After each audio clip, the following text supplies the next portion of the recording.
Is it just me, or are there loads of players being linked to West Ham all of a sudden today? It's almost like it's international break and journalists have decided, don't know what to talk about. Let's fire up our trusted transfer rumour machine and see what it spits out. But don't worry, there's no transfer rumours in today's video. That's for later on in the week, because today I wish to discuss the untouched subject of Graham Potter. Yes, it's another Graham Potter video, but guess what? It's not even the last one on this channel this week, because this is video 1 of a 2-part series. It's a short series, but there's a few reasons for it, because I know there'll be people going, boring, another Graham Potter video, talk about something else. Well, I won't, and there's a few reasons for that. Number one, it's my channel. I'll discuss what I wish, and I wish to discuss Graham Potter. Again, number two, fortunately though, for those people that don't want another Graham Potter video, through the thumbnail and the title of the video, made it very clear it's about Graham Potter, and nobody's stupid enough to click on it and complain it's about Graham Potter. Number three, there's nothing else going on at West Ham right now. We're in no cup competition, we're not in European football, we're not in a relegation battle, we're not in a European race, there's no transfer window. There's nothing going on apart from Lucas Paqueta scrapping with the FA. We play a game, nothing. We play a match. There's nothing else going on at West Ham. So we are likely to discuss match performances, player performances, manager performances, especially when it's someone new and you're looking ahead to next season. That's when you evaluate people more than ever. Well, Potter is in the middle of that. He's new, but we're also approaching the end of the season, looking towards next season. So it's naturally a very big topic at the minute. And number four, 2 subscribers asked 2 questions on this channel over the last 24 hours. I thought they were both really good. It triggered thought processes, and I thought, you know what? Let's discuss it. So 2 videos. Today's video is actually pro Potter, because I believe, genuinely, I believe Graham Potter is the right man for West Ham right now. The video tomorrow or Thursday is my concerns regarding Graham Potter long term, and it's mainly based on what he's done at Brighton as well as what we've seen at West Ham thus far. I have concerns, and that's possible. You're allowed to think Potter's needed now, not so sure if he's going to be successful long term at West Ham, because that's where I sit. So we'll deal with the concern later. Today, why he's right for right now. Let's talk about that. Before we get into it, please do subscribe. About a third of you watching this haven't subscribed to this YouTube channel. It's free, it takes 2 seconds. And if somehow 300 of you could subscribe, you know, it'd be nice. I say nice, it would be suspicious. I would think that's not right, something's going on there, but it would be good.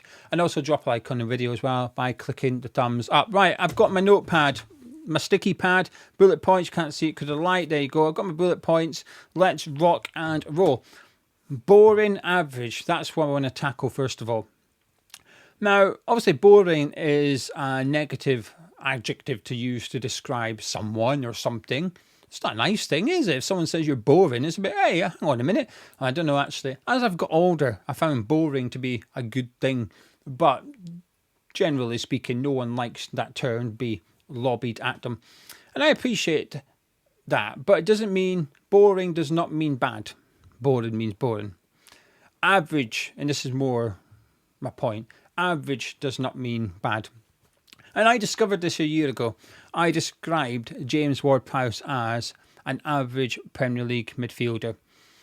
And there was a couple of people got really upset in the comments that I was being disrespectful to James Ward. Now, I meant it, well, it was my honest opinion, but I also don't mean it in a way of slagging James Ward-Prowse off. I actually think it's okay to be an average Premier League midfielder. It means you are good enough to be playing Premier League football. If someone says to me you're good enough to be playing Premier League football, I ain't taking that as a bad thing. But I get it. But then I had to have an argument about someone, and I ended up arguing over the terminology. So we weren't discussing if James Ward-Prowse was good or not. What we were discussing was what average means. So it was a bit patronising, but basically listed, I think it was 8 or 9 teams in the Premier League. I said, well, would Ward-Prowse get into any of these teams? And the person came back and said, well, no. So I said, well, surely now you agree he's average then. If the there's 9 teams you can't get into the midfield of. You're now playing 10th. You're that bang in the middle of the Premier League, right? That's got to be the definition of an average Premier League midfielder. But I realised that was what we were discussing. And I think there's an element of that creeping in regarding Graham Potter. And so when people say it's boring, other people might say, but it's what we need. It can be both. I think Graham, this is the pro Geo, it can be boring. And I think what we will achieve under Potter will be average, but it's not necessarily a bad thing. And I actually think it's what we need right now. And we go back to last summer. We decided to move on from David Moyes. David Moyes decided to move on from West Ham, regardless of how you want to cut it and slice it. Some would say it doesn't. Moyes left. I don't want to get into why or how he went. At that point, I feel like West Ham had a really good opportunity. I felt we were in a good place. I appreciate not everybody feels like that. This is a video about my opinion. But I felt like we had a good opportunity to bring in a really good manager and move forward. I felt we could build on what we'd already had. We'd had 3 seasons of back-to-back European football, and within those seasons, we won a European trophy. It was really good times for West Ham. Moyes went, I thought, right, go get a substantial manager or a head coach, and let's keep building on what we've got. And I was hoping that this season, right now, so in the summer, I was hoping that come March, I'll be looking forward to next season, expecting to challenge for European football. I was hoping the new person would have come in, had a season, bought some players in the summer, they've settled in, we've moulded the squad, we've changed the style of play, so that come August 2025, we're ready to launch a push for European football. But we got it wrong. We got Lopetegui wrong. With the benefit of hindsight, we got Tim Steidten wrong. We got the summer spend wrong. We're now staring at a summer ahead of rebuild. I actually think this summer we are worse off than we were last summer. And that's with the appointment of Graham Potter going smoothly and continuing through the summer. I think we've got a big rebuild on. A bigger rebuild this summer than we did what will be 12 months ago. And that's not good. That is a huge failure by West Ham. So my frustration regarding the whole managerial thing isn't that Moyes left or Potter's come in. It's actually the Lopetegui phase of it, that the club got it so wrong and so easily as well. I felt like we rushed that appointment. As soon as Moyes went, right, we've got to get someone. Who can we get? Rather than just taking our time, identifying the right person. Because I won't believe, if someone says, oh no, the club strongly believe that Lopetegui is the right person, I will never ever get on board with that. I think, how can you think that, really? You cannot seriously believe out of every manager in the world of football, you thought Lopetegui was the one guy that West Ham should go get. I just don't believe it. We got it wrong. So when we decided to sack Lopetegui, I actually think we needed boring. I think that's exactly what we need right now. We need someone that's going to come in, someone that's just going to stabilise us, someone that's going to sort our big issues. The defence is one of them. He has sorted the defence out. The quality of chance we are conceding to the opposition is low under Graham Potter. When you think back to all the other games, when we did the player ratings, that's where it becomes evident when you're doing the player ratings for Areola against Everton. He didn't have anything to do. We conceded the goal, but generally, Areola had a very comfortable afternoon. Newcastle, we got beat. But again, Areola, a pretty comfortable evening. He didn't have much to do. Arsenal, Leicester, Areola is not having to do much saves at the minute. And those that he is having to do, it's usually from a low quality chance. Like Jake O'Brien was the one that tested him. He was 20 yards out or something. They're going to happen. You expect your keeper to be able to save majority of those. Potter has fixed the defence pretty quickly. And that's good. That is a damn good thing. And I think what we need right now is that boring side of it, because it's not just on the pitch, it's off the pitch at West Ham as well. because whilst Tim Steidten was here, it was horrible. This sort of the culture oozing out of the football club was not good. That there was this, it was put out there that there was this arguing between Steidten and David Moyes, and it continued to Steidten and Lopetegui. And Lopetegui's called him out twice now since he's left now. Lopetegui's done an interview and said, I like directors of football, except that guy, and I'm not going to discuss him. He doesn't need to. That says everything that you need to know about Tim Steidten regarding Lopetegui's view of him. But we got it wrong. He's gone now. And I think Graham Potter's a bit of a 2-for-1 deal, because we went and got Kyle McCauley and brought him in as well. And I feel like we just need steady. I think we just need quiet. And I think we just need boring off the pitch. Now, when I say that, I don't mean boring signings. I mean calm. That McCauley is now working in tangent with Graham Potter. That you never got the feeling when we went into the summer transfer window with Lopetegui and Steidten. I remember saying at the end of the window, it felt like Tim Steidten had assembled a squad for the head coach that wasn't Lopetegui. When you were looking at the players available, you're like, is this really? In watching Lopetegui's way at West Ham, I would suggest that was true. I don't think you're going to get that. My point is, 12 months ago, we should have been getting prepared for the summer transfer window. We didn't even know who the head coach was going to be. But we did. We went into the summer transfer window and we were quick. We were getting some deals done like that. It felt organised. It felt like there was a plan. But then when you see everything come together come September, you think, not sure about this. I don't think we will have that now. I feel like Potter, McCauley will be aligned. I have concerns over whom is doing the negotiations side of things. But in terms of player identity, I'm hoping that will be pretty straightforward and well thought through from McCauley and Potter. Naively, perhaps, but that is what I'm hoping for. It's just a case of, can we go get those players? And this sounds terrible, but even that's an improvement on what we did a year ago, because I genuinely think we went into that summer transfer window where Lopetegui had a list, Steidten had a completely different list, and David Sullivan had a completely different list compared to them as well. I felt like there was 3 different attacks to a transfer window, and we ended up with, rather than a committee of sitting down together going, right, let's decide on which players to go for and form a really good team, it felt like, let's sit down and we all... It was almost like a fantasy league draft or something, right? You pick a player. Okay, I'll have this one. Who do you want? That one. Okay, your turn. You get another pick. What player are you going to go for? You want Kilman? Okay, you can have Kilman. What about you, Scarfman? Who do you want? Guilherme? Right, you can have him. Well, I'm going to have Wan-Bissaka. I love Will Salthouse. Salthouse till I die.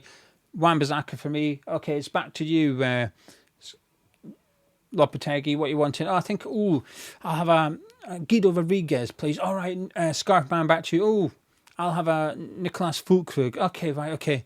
It felt like that's what was going on. It wasn't like, let's debate, we need a right back, let's debate about which right back is best suited and we all agree which one to go for. It was just a case of whose turn is it. I don't think we're going to get that this summer. There might be a little bit of David Sullivan interfering, and then you've got 2 people, but still one less than 12 months ago. But I think right now, we had an opportunity last summer to take 2 steps forward off the back of Moyes' tenure. I genuinely believe that. Went and spent 130 million. I expect any club to be able to manage half a rebuild, because that's what it was. It wasn't the biggest rebuild job in the world. I expect a club to manage to be able to, with 130 million to spend, to rectify majority of their problems. We didn't.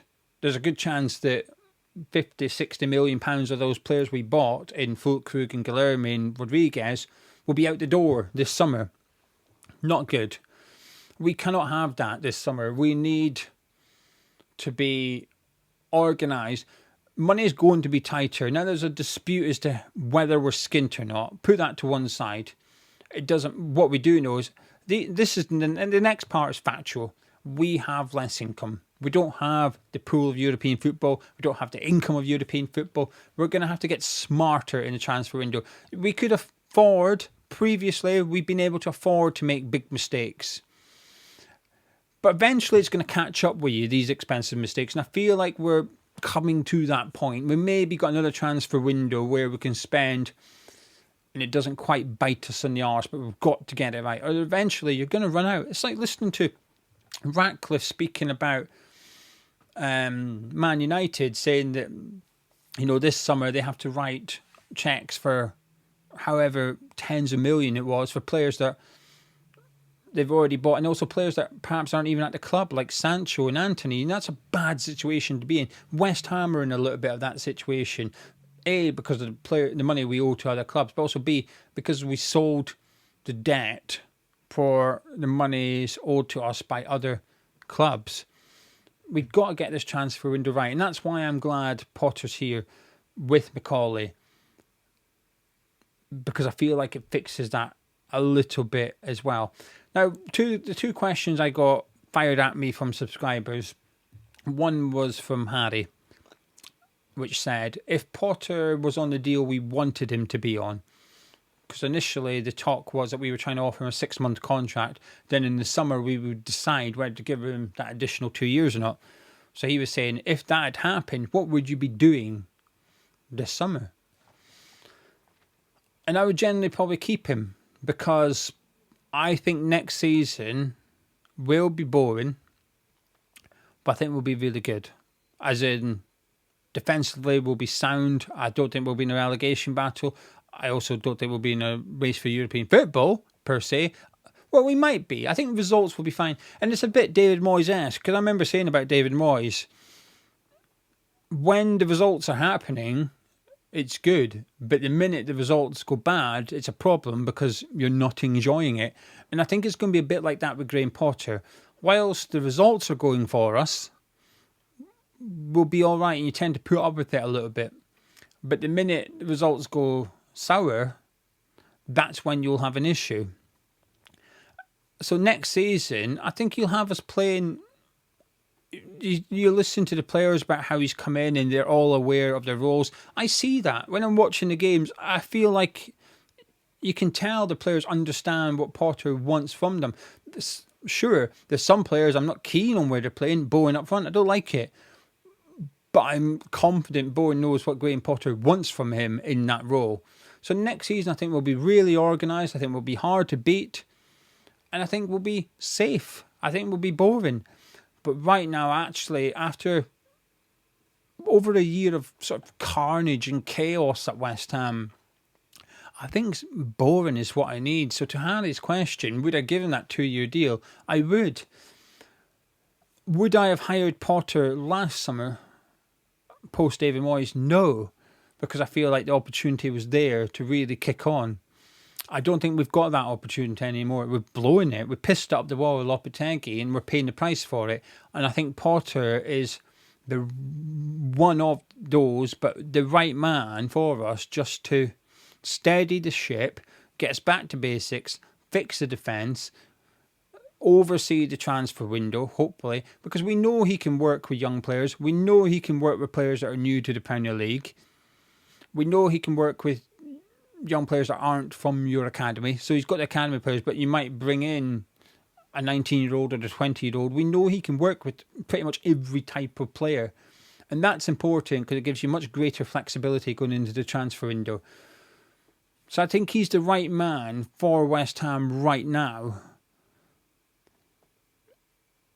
because I think we need boring because of what we did by appointing Lopetegui. The club have been a bit of a car crash, and I think Potter is someone that can just calm things down, make us solid, and get us going. And I'm hoping that when Potter leaves, which he will do eventually, when he does leave, he leaves us in a much better place than he found us. And I'm actually quite confident he will deliver that. The results side of it and just the stability side of it. Like I said, last summer, not enough for me. But now, because of what's going on with Steidten and Sullivan and Lopetegui, I think it's what we need. I think he's the right man in the right place at the right time. However, I do have long-term concerns, which we'll discuss tomorrow. I'll catch you then.